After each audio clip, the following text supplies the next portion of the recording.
mare, maaga nga pala akong gumising ngayon kasi nga ito yung araw na mahalaga sa buong pamilya ko. Birthday nga pala ngayon mga mare ng pinakamamahal naming inay kaya bumaba nga kaagad ako. Ito nga agad ang nasilayan ko mga mare na para bang hindi siya natulog sa sobrang excited. Grabe ka naman! Kaya nag-ready na kaagad kayong mga mare dahil ang mga munyeka kay nauna na pala doon sa La Playa. Kita nyo nga din mga mare na ligong-ligo na talaga ang bata na ito. Pero ito ang mama mo, maganda lang, kaya naiwan tayo. Kaya maya nga lang din mga mare, umalis na rin kami kaagad at ito nga sila mama nagpaiwan dahil hindi pa lutuan sinaing. Nagmamadali na nga din kami dyan mga mare kasi nga nandoon na daw ang mga monyeka. Hindi nga halatang mga excited sila mga mare dahil mahalaga nga ang araw na ito. Ngayon nga kasi mga mare ang birthday ng presidente namin. Walang iba nga mga mare kundi ang inay naming masarap, healthy, masikip, pretty, grabe talaga lahat-lahat na. Anyways mga mare, nandito na nga kami sa La Playa, kaya nga ayan sa Edep nagparking kaagad. Bago nga kami pumasok, ayan sabi nga ni Edep na picturean niya daw muna si Primo, pero ito nga si Primo ay ayaw talaga magpa-picture sa kanya. Kaya sinabi ko nga kay Edep na pumunta na kami sa cashier para makapagbayad na. Kaya pagkadating namin sa cashier, nagbayad na rin kaagad si Edep para nga masilayan ko na ang mga fest ng kamag-anakan kong OA. Pagpasok nga namin mga mare ay eto si Primo na magnet na kaagad sa salbabida. Kaya nga sabi ni Edep dyan na hindi mo kailangan yan kasi swimmer ang kamag-anakan mo. Habang papasok nga kami mga mare ng La Playa ay iba na talaga ang pakiramdam ko. Iba na ang naaamoy ko sa lugar na ito. Hindi ko nga maintindihan ang amoy mga mare na para bang halo-halong hininga, halo-halong pangit. Grabe naman. Hindi nga ako nagkamali mga mare kasi ito na nga ang mga kamag-anakan kong OA. Swak na swak talaga sa amin mga mare ang lugar na ito para nga hindi masyadong expose ang hininga ng mga kamag-anakan ko. Perfect at recommended ko nga tong lugar na to mga mare, lalo na kapag may kamag-anakan kayo may mga sapi sa brain cells. Pagkarating nga namin mga mare ay may lumapit na kaagad sa aking dalawang pangit. Sinasabi nga nila dyan sa akin mga mare na bakit wala daw akong ganyan sa kamay, kaya sinabi ko na di ba kayo na-inform na mga pangit lang ang binibigyan ng ganyan. Sinasabi nga ng president namin dyan mga mare na kumain na daw kami at wag ko daw pansinin ang dalawang pangit sa Gedli. Kaya sinabi ko nga kay Edep na kumain na muna kami bago ako maganda-gandahan sa dagat. Grabe naman ang tingin mo be. Kaya kumain na kaagad kami bago pa uminit ang ulo ng aking biyanang OA. Ang init ng ulo mo be. Pagkatapos ko nga kumain mga mare, inaya ko na kaagad si Primo papuntang dagat. Habang pupunta nga kaming dagat, nakita ko na naman nga mga kamag-anakan kong pangit nagsosurvey na para bang supervisor sa La Playa. Grabe talaga. Kaya sinabi ko nga kay Primo na halika, maglakad ka. Huwag mong sayangin ang black na polo mo. Mag-enjoy ka na. Pagkarating nga namin dito ay grabe naman ang babae na ito na halos ipaligo na lang ang sunblock. Sobrang sarap talaga. After niya nga mag-sunblock mga mare, grabe talaga ang pagbababad na para bang walang makakapigil sa ibe. Hindi nga rin magpapahuli ang e-abab na to na kapag naglaro ng virginan, umupo ang dalawang may anak.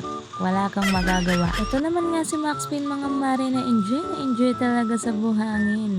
Nandito nga rin pala mga mare ang papa ni Elias. Oh hahay! Habang nagaganda-gandahan nga ako mga mare at nakatingin sa kanila, napasabi na lang talaga ako ng I love grandma. Ang solid nga kasi niyan talaga mga mare, kaya nga pinatatuko yan sa aking dibdib. Grabe ang pagmamahal. Makikita nyo nga din dyan mga mare na enjoy ang kapitbahay naming pangit. Partida, wala pang tulog yan. Grabe nga rin ang pamimigas ng babae na ito. Kaso nga lang, sobrang wild dogs. Grabe ka naman. In-game na naman nga sila mga mare sa mahal-mahalan. Grabe talaga ang kapugian, no? Huwag kayong malito mga mare, si Bibi Joshua lang yan. Ibang-iba nga rin talaga mga mare ang saya kapag malinaw ang dagat. Kaya nga hinahayaan ko lang mga mare na maglaro ng buhangin ng mga bagets para nga ma-enjoy nila ang pagpunta nila dito sa La Playa. Nag-e-enjoy nga ang mga bagets mga mare ay mas super nag-e-enjoy din ang mga tiguang na ito. Wala ngang tigil kaka-floating ang pangit na ito, kaya nga ayan, nilunod na kita para magtigil ka na. Sobrang OA mo na talaga. Sobrang saya nga, nagpapanggap pa ang pinsan kong supot na marunong daw siya lumangoy. Kaya nga sinabi ko na wag niya nang pilitin, maglulo na lang siya sa bahay. Aminin nyo mga mare, iba rin talaga ang atake ng above na ito na para bang isarado ang buong La Playa. Hoy! Habang happy-happy nga sila dyan mga mare, may lumapit sa akin ng babae. Sinasabi niya nga dyan sa akin mga mare na dati daw siyang sirena na nagkatawang tao. Super creepy mo naman, be! Habang pinagmamasdan ko nga mga mare ang kagandahan ng karagatan ay may napansin ako.